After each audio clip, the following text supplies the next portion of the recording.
Bismillahirrahmanirrahim. Assalamualaikum warahmatullahi wabarakatuh.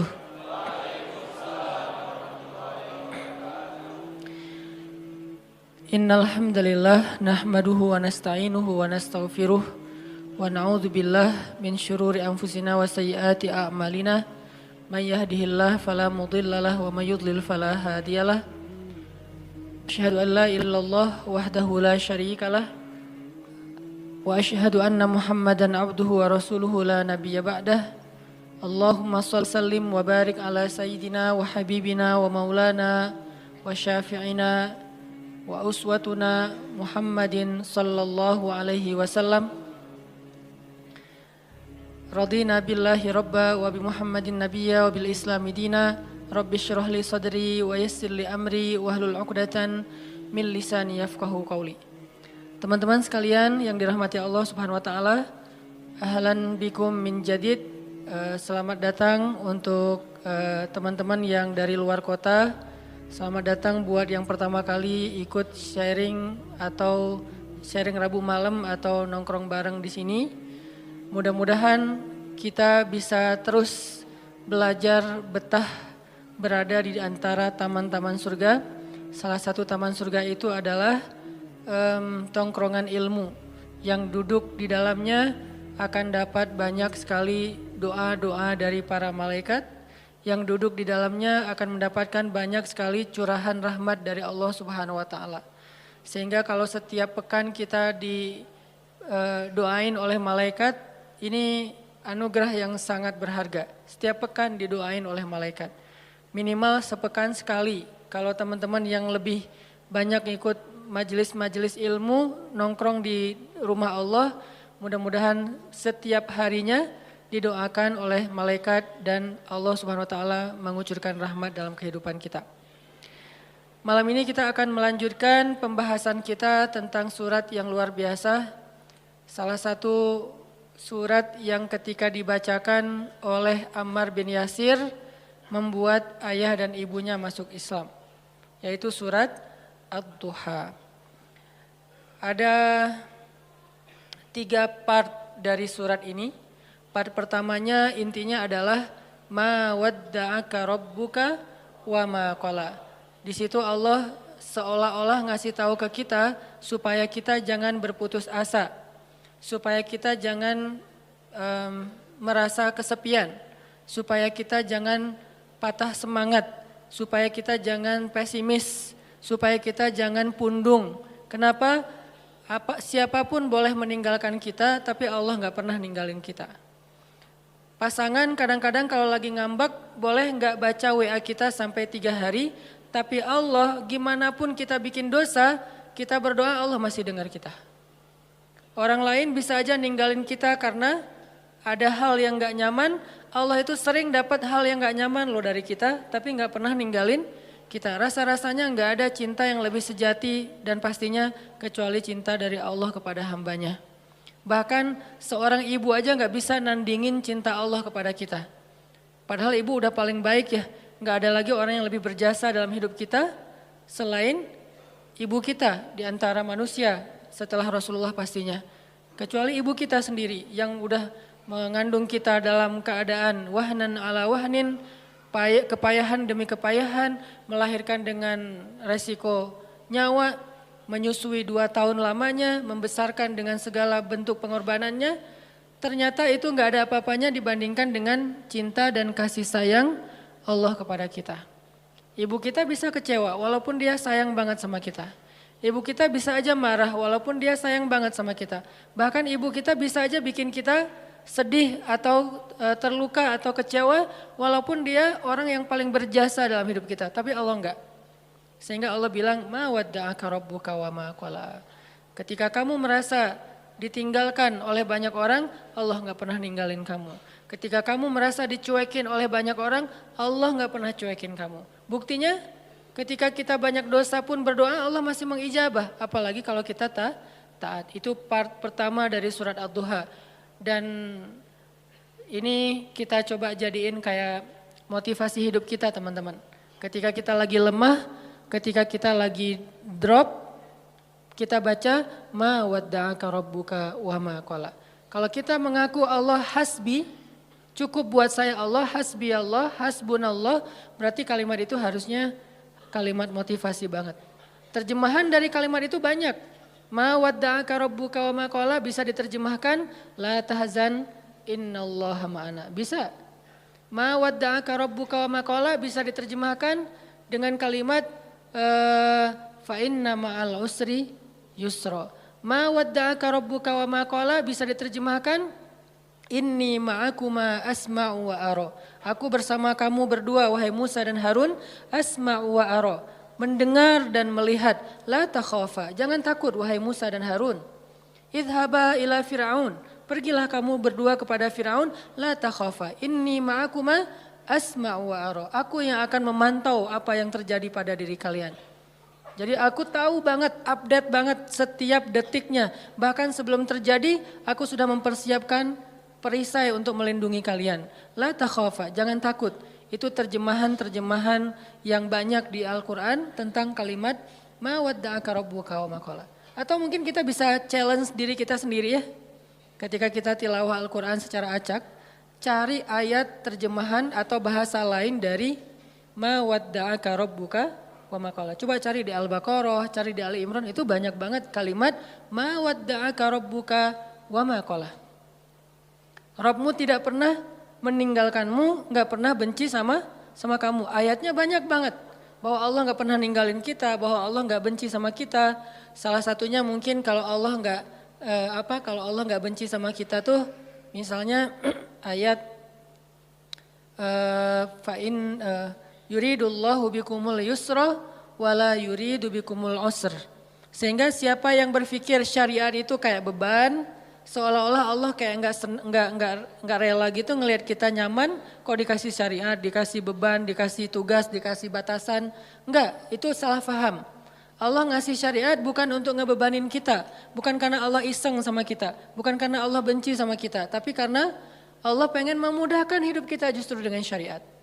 Syariat itu bukan mempersulit hidup kita.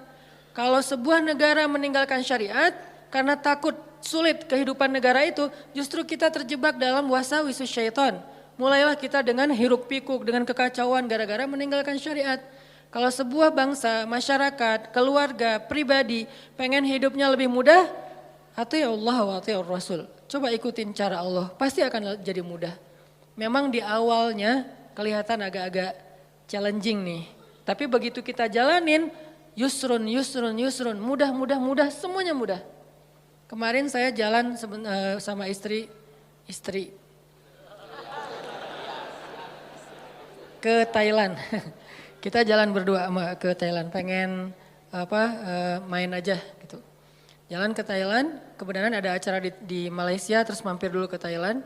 Sampai di Thailand kita ke Pattaya dulu nih. Saya karena senang dengan laut, saya cari yang lautnya masih aman. Kalau Phuket mungkin gitulah ya. Nah, cari yang Pattaya yang private beach, jadi nggak ngelihat yang gitu-gitu. Cie, sombong. Kalau terlihat kan nggak sengaja. Nah, pergilah ke Pattaya gitu ya, cari yang beach yang private gitu. Terus karena kita nggak tahu halal foodnya di sana, akhirnya kita kayak sangat hati-hati mencari halal food. Sampai rempong, sampai bawel. Pas mau room service minta makanan ke kamar karena nggak berani makan di luar, kita sampai bawel banget bilang ke restorannya itu pakainya oilnya oil apa? Nggak pakai oil yang pork kan? Saya minta yang vegetable oil ya. Ya Pak gitu. Terus itu wajannya diganti ya, dicuci dulu. Ya Pak. Itu yang masak ininya tepungnya udah dipakai yang pork belum sebelumnya? Ya bisa kita bikin yang baru Pak. Sampai mereka sebel banget gitu kan karena banyak banget permintaannya. Padahal pesannya cuma nasi goreng. Tapi permintaannya panjang gitu. Akhirnya dihidangkanlah nasi goreng seafood. Kita makan berdua sepiring. Gak penting banget sih. Gak ada hubungannya dengan tema. Nah udah gitu malam kita cuma nyari buah aja kayak gitu. Nah karena kita berusaha untuk ketat dalam masalah halal food. Kalau gak benar-benar kita bisa yakin bahwa ini halal atau minimal dia aman gitu, maka kita nggak akan berani. Ini berusaha lah, belajar taat, kecil-kecilan. Bukan hal besar sebetulnya. Tapi justru saya ngelihat di sini hal kecil dihargain sama Allah. Kalau hal besar apalagi kan ya, hal sepele kayak gitu doang, Allah langsung kayak ngehargain gitu. Ini bukan karena saya soleh, tapi karena saya mencoba untuk meniru orang soleh. Akhirnya mendapatkan janji yang Allah janjikan kepada orang soleh. Sayanya belum soleh, tapi karena meniru orang soleh, dapat juga nih yang dijanjiin Allah kepada orang soleh. Udah ketat, seharian kita makannya susah banget. Nah besoknya mau ke Bangkok, hari kok, belum pesan hotel. Tadinya udah pesan lewat travel agent, tapi cancel. Tadinya ada satu jenis hotel yang di pusat kota, dekat dengan tempat pembelanjaan, nemenin istri. Ternyata dari travel agent itu katanya nggak dapat, oke cancel. Saya pesan pakai online, pesan nyari yang dekat dengan hotel itu.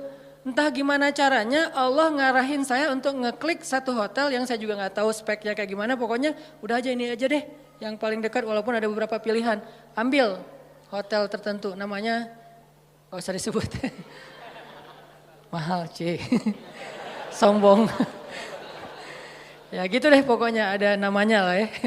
Nah pas sampai di Bangkok kita masuk ke hotel itu lagi check in. Tiba-tiba ada teman lama saya nih orang Bandung. Dia istrinya lagi lewat, jadi hotel sama kondonya itu bersebelahan. Dia ternyata tinggal di kondonya. Dia lewat ngelihat kayak Ustadz Hanan, dia ngubungin Benzo. Benzo cuma angkat tangan, lihat ke atas. Itu namanya Benzo, masih Jovisa.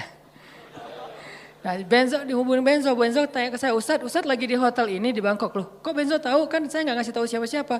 Nggak, tadi ada teman yang ngelihat Ustadz, dia kayak ragu gitu, bener nggak? Oh iya bener, kenapa? Dia ngajak Ustadz nanti malam cari makan halal dan Thai banget gitu. Alhamdulillah berarti kemarin susah dikit, sekarang Allah kasih jalan keluar. Bukan hanya itu, ternyata hotel yang saya pilih itu dia udah halal restoran, untuk breakfast tuh aman, udah halal. Karena susah kan nyari hotel dengan sertifikat halalnya di sana. Tanpa kita ketahui ternyata Allah arahin kita ke hotel yang gak perlu bawel lagi untuk room service-nya. Karena dia udah halal restoran. Ditambah lagi diajak sama teman saya untuk makan yang halal food tapi Thai banget, enak. Ditraktirin itu yang paling enak. Nih saya berpikir kalau saya lebih cepat atau lebih lambat 1 menit aja pas check in, kan saya nggak bakalan ketemu dengan istrinya, sehingga kita nggak berpapasan, nggak saling tahu. Allah yang bikin timingnya pas banget, dia jalan lewat depan hotel, saya masuk check in, dia ngelihat ke saya, terus dia ngubungin Benzo ngubungin ke saya, pas dapat wifi karena ngandelin wifi banget kan di luar negeri teh, irit gitu. Dapat wifi, saya langsung balas, qadarullah. Malamnya dimudahin, akhirnya kita jalan, makan, halal, enak, bukan murah, gratis. Jadi saya teringat, wa may yattaqillaha yaj'al lahu makhraja wa yarzuqhu min haitsu la yahtasib. Wa may yattaqillaha yaj'al lahu min amrihi yusra. Wa may yattaqillaha yukaffir anhu sayyi'atihi wa yu'zim lahu ajra. Itu janji Allah. Siapa yang taat sama Allah, Allah kasih jalan keluar. Ini jalan keluarnya. Siapa yang taat sama Allah, Allah kasih rezeki yang tidak terduga-duga. Ini rezeki yang tidak terduga-duga. Akhirnya ketemu teman orang Bandung yang udah tinggal di sana. Siapa yang taat sama Allah, Allah mudahin urusannya. Jadi mudah kemana-mana digayat. Siapa yang taat sama Allah, Allah gugurkan dosanya. Berharap kayak gitu dan dilipat gandakan pahalanya. Berharap juga kayak gitu. Ini artinya hal sepele gini aja Allah hargain. Karena faman ya'mal mithqala dzarratin khairan yarah. Pasti Allah bales. Ma wadda'aka rabbuka wa ma qala. Jadi Allah itu nggak pernah absen teman-teman, nggak pernah offline, nggak pernah kelewat gitu. Aduh ada yang kelewat nih nggak sempat di like. Kalau kita kan kalau terlalu banyak nge-following, akhirnya udah ketutup ya, ketimpa sama yang baru posting gitu. Kadang-kadang karena saking banyaknya kita nge-following, pasangan sendiri nggak pernah di like. Kenapa? Dia posting, ketimpa lagi. Kok kamu nggak pernah nge-like postingan aku? Emang kamu posting? Kamu gitu banget ya sama aku? Akhirnya rame gitu kan ya. Padahal kita nggak ngelihat, soalnya ketutup sama postingan yang baru-baru. Allah nggak pernah gitu. Allah nge-following semua hambanya, bahkan lebih dekat daripada urat lehernya. Wa huwa ma'akum aina ma kuntum. Bersama dengan kalian, membersamai kalian dimanapun kalian berada. Tapi ketika kita post adegan-adegan kehidupan kita, nggak pernah ada yang ketimpa dan kelewat sama Allah untuk di like, untuk dikomen, untuk di-repost, bahkan Umar di-repost oleh Allah di Al-Quran kata-katanya, ini artinya Allah la ta'khudhuhu sinatun wala naum, kulla yaumin huwa fi sya'an, ma wadda'aka rabbuka wa ma qala. Ini jadi penyemangat teman-teman, gak usah khawatir untuk taat. Kita bikin dosa aja Allah masih maafin kita, apalagi taat, Allah pasti akan menghargai kita. Itu part pertama dari surat Ad-Duha. Part kedua, alam yajidaka yatiman fa'awa wa wajadaka dhallan fahada wa wajadaka ailan fa'aghna. 3 kalimat yang luar biasa itu menjelaskan arti dari ma wadda'aka rabbuka wa ma qala. Apa bukti bahwa Allah enggak pernah ninggalin Nabi Muhammad? Kata Allah, alam yajidaka yatiman fa'awa, bukankah dulu kamu lahir dalam keadaan yatim lalu Allah kasih naungan? Kalau Allah ninggalin kamu, enggak mungkin kamu bisa tumbuh dengan baik. Kalau Allah benci sama kamu, maka dibiarin aja kamu terlunta-lunta dalam keadaan yatim. Wa wajadaka dhallan fahada. Bukankah kamu dulu pernah tersesat di jalan, mau ke suatu negeri tapi kamu salah ngambil jalan di tengah padang pasir, akhirnya enggak tahu arah ke tujuan. Kalau Allah benci sama kamu, enggak akan dikasih tuh petunjuk ke negeri yang kamu tuju. Enggak akan diarahin kamu untuk sampai kepada destinasi yang kamu tuju. Bukti Allah ma wadda'aka rabbuka wa ma qala. Alam yajidaka yatiman fa'awa wa wajadaka dhallan fahada wa wajadaka ailan fa'aghna. Nanti kalau kemarin saya bahas alam yajidaka yatiman fa'awa versi Nabi Muhammad, yang belum kebahas itu versi Nabi Musa ya. Versi Ibrahim, versi Ismail, versi Isa, versi Yahya, versi Maryam. Itu semuanya ayat-ayat tentang kisah-kisah tentang alam yajidka yatiman ya Maryam, alam yajidka yatiman Yahya, alam yajidka yatiman Isa, alam yajidka yatiman Ibrahim, alam yajidka yatiman Musa, alam yajidka yatiman semua hamba-hambanya fa'awa, Allah kasih naungan. Baca kisah-kisah Al-Quran untuk memahami maksud alam yajidka yatiman fa'awa, terutama kisah Yusuf. Alam yajidka yatiman fa'awa, yatim gimana yatimnya Yusuf? Yatim di dalam sungai, di dalam sumur, nggak punya siapa-siapa. Ayahnya nggak tahu di mana keberadaan anaknya, kakak-kakaknya udah nggak peduli dengan adiknya. Yatiman fa'awa, fa'awa pertama ditemukan oleh para musafir. Fa'awa kedua masuk ke dalam istana dan seterusnya dan seterusnya. Alam yajidka yatiman fa'awa.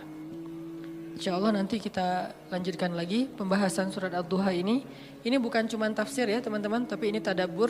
Saya berusaha untuk menganalogikan dengan kehidupan kita supaya kita bisa menjadikan ayat itu sebagai motivasi hidup kita. Barakallah, kita lanjutkan setelah sholat Isya. Kanu qalilan minal laili ma yahjaun wa bil ashar